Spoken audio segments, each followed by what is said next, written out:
Hello' everyone, welcome to Mousumi's kitchen.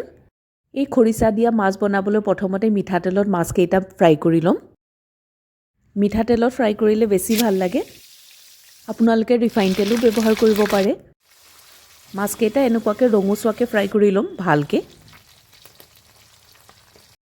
এই মাছ ভজা তেলতে এতিয়া দিম পিঁয়াজ আৰু কেঁচা জলকীয়া। হালধি নিমখ দি ভালকৈ ভাজি ল'ম। এই খৰিচা দিয়া মাছ বনাবলৈ বেছি মছলাও নালাগে, কিন্তু ইমান বেছি টেষ্টি লাগে। পিঁয়াজ অলপ ৰঙচুৱা হ'লে খৰিচা 2 চামুচ দি দিম। এতিয়া খৰিচাখিনি ভালকৈ পিঁয়াজৰ লগত ভাজিম। খৰিচা আৰু পিঁয়াজখিনি ভালকৈ ফ্ৰাই হৈ গ'ল। এতিয়া ফ্ৰাই কৰি থোৱা মাছকেইটা মিলাই দিম। এই খৰিচা দিয়া মাছ যে গৰম গৰম ভাতৰ লগত খাবলৈ এনেকুৱা ভাল হয়। আপোনালোকেও চাগে ঘৰত এনেকুৱাকৈ বনাই খায়। শেষত ধনিয়া পাত মিলাই দিলোঁ। এয়া মোৰ খৰিচা দিয়া মাছ ৰেডি হৈ গ'ল।